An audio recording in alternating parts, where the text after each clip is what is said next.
ಎಲ್ಲ ಇವತ್ತು ತಮ್ಮ ಮುಂದೆ ಹೇಳಬೇಕಂದ್ರೆ ಇವತ್ತು ನಾವು ಸನ್ಮಾನ್ಯ ಸಿದ್ದರಾಮಯ್ಯನವರು ರಾಜ್ಯದಲ್ಲಿ ನಮ್ಮ ಈ ರಾಜ್ಯದ ಜನ ನಮಗೆಲ್ಲ ಆಶೀರ್ವಾದ ಮಾಡಿದ ಮೇಲೆ ಏನು ನಮಗೆ ಮತ್ತೆ ಅಧಿಕಾರ ಕೊಟ್ಟರು, ಅಧಿಕಾರದಿಂದ ನಾವೇನು ಚುನಾವಣೆ ಸಂದರ್ಭದಲ್ಲಿ ಏನು ನಾವು ಭರವಸೆಗಳನ್ನು ಕೊಟ್ಟಿದ್ವಿ ನಮ್ಮ ಕಾರ್ಯಕರ್ತರ ಮುಖಾಂತರ ಮತದಾರರಿಗೆ ಅವ್ರು ಅಡ್ಡಾಡಿ ನಮ್ಮ ಪಕ್ಷಕ್ಕೆ ನೀವು ಮತ ಆಶೀರ್ವಾದ ಮಾಡಿರಿ, ಇವೆಲ್ಲ 5 ಕಾರ್ಯಕ್ರಮಗಳನ್ನು ನಾವು ಪಕ್ಷದವ್ರು ಕೊಡ್ತೀವಿ ಅನ್ನೋ ಭರವಸೆಯನ್ನು ನಮ್ಮ ಕಾರ್ಯಕರ್ತರು ಮುಖಂಡರು ಕೊಟ್ಟಿದ್ದರು.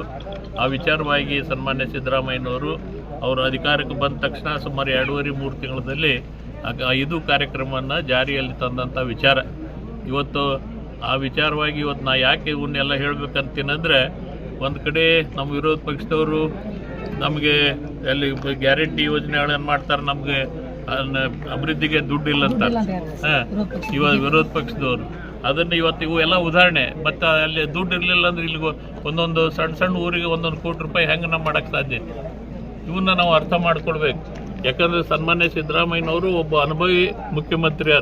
ಆರ್ಥಿಕ ವ್ಯವಸ್ಥೆಯನ್ನು ಯಾವ ರೀತಿಯಾಗಿ ಇಟ್ಕೋಬೇಕು ಅನ್ನೋದು ಭಾಳ ಚಾಣಾಕ್ಷತೆಯಿಂದ 15-16 ಬಜೆಟನ್ನು ಮಂಡಿಸಿದಂಥವ್ರು. ಅವ್ರಿಗೆ ಆರ್ಥಿಕ ವ್ಯವಸ್ಥೆ ಅದರ ಜೊತೆ ಬಡವರಿಗೆ ಕಲ್ಯಾಣ ಆಗ್ತಕ್ಕಂಥದ್ದು. ಇವತ್ತು ಆ ಯೋಜನೆ ಮಾಡಬೇಕಾದ್ರೆ ಸುಮ್ಮನೆ ನಮಗೆ ಇದು ಬೊಕ್ಕಸದಲ್ಲಿ ದುಡ್ಡು ಐತಂತ ಮಾಡಿಲ್ಲ. ಅವರು ರಾಜ್ಯದಲ್ಲಿ ಬಡವರನ್ನ ಬಗ್ಗೆ ಅವ್ರು ಏನು ಆರ್ಥಿಕವಾಗಿ ಎಷ್ಟು ಹಿಂದೆ ಉಳಿದಿದ್ರು ಅವರೆಲ್ಲ ಕನಿಷ್ಠ ಪಕ್ಷ 2 ಹೊತ್ತು ಆರಾಮ್ ಊಟ ಮಾಡಿ ಇರಲಿ ಅನ್ನೋ ವಿಚಾರದಲ್ಲಿ ಇಂಥ ಒಂದು ಯೋಜನೆಯನ್ನು ತಂದಾರೆ. ಅದಕ್ಕೆ ಅವರು ಇವತ್ತು ಅವ್ರು ಮಾಡಿದಂಥ ಯೋಜನೆ ಏನಾಗಿತ್ತಂದರೆ, ಈಗಾಗಲೇ ರಾಜ್ಯದಲ್ಲಿ ನಮಗೆ 1,12,00,000 ಕುಟುಂಬಗಳು ಆರ್ಥಿಕವಾಗಿ ಮೇಲೆ ಬಂದಾವೆ. ಇದು ನಮ್ಮ ಸಾಧನೆ. ಇದು ನಮ್ಮ ಪಕ್ಷಕ್ಕೆ ಬೇಕಾಗುವಂಥ ವಿಚಾರ. ಅದಕ್ಕಿಂತ ಅನೇಕ ಕಾರ್ಯಕ್ರಮಗಳನ್ನು ಸನ್ಮಾನ್ಯ ಸಿದ್ದರಾಮಯ್ಯನವರು ಇವತ್ತು ತಮ್ಮ ಅವಧಿಯಲ್ಲಿ ಹೋದ ಅವಧಿಯಲ್ಲಿ 158 ಭರವಸೆಗಳು ಕೊಟ್ಟು 158 ಭರವಸೆಗಳನ್ನು ಕೂಡ ಈಡೇರಿಸಿದಂಥ ಒಬ್ಬ ಧೀಮಂತ ನಾಯಕರವರು. ಅದಕ್ಕಂಥವರು ಇವತ್ತು ನಮ್ಮ ರಾಜ್ಯದಲ್ಲಿ ಮುಖ್ಯಮಂತ್ರಿಗಳಿದ್ದಾರೆ. ಅವರ ಮುಖಾಂತರ ಇನ್ನೂ ಹಲವಾರು ಈ ಅಭಿವೃದ್ಧಿ ಕಾರ್ಯಗಳು ನಡೀತಾವು. ನಮ್ಮ ಪಂಚಾಯತಿ ಸದಸ್ಯರು ಭಾಳ ಚೆನ್ನಾಗಿ ಕೆಲಸ ಮಾಡಿರಿ. ಇವತ್ತೆಲ್ಲ ಹೊರಗಡೆ ಕಂಪೌಂಡ್ ಗಾರ್ಡ್ ಐತಲ್ಲ, ಇದೆಲ್ಲ NREG ಯೋಜನೆಯಲ್ಲಿ ಮಾಡಿದಂಥ ಕಾರ್ಯ ಇದು. ಅದಕ್ಕೆ ಭಾಳ ಇಂಥ ವ್ಯವಸ್ಥಿತ ರೀತಿಯಲ್ಲಿ ಎಲ್ಲ ಗ್ರಾಮ ಪಂಚಾಯಿತಿಯಲ್ಲಿ ಇಂಥ ಮೆಂಬರ್ಸ್ ಇದ್ದರೆ ಸರ್ಕಾರಕ್ಕೆ ಭಾಳ ತೆಲ್ಲುವಾಗೋದಿಲ್ಲ.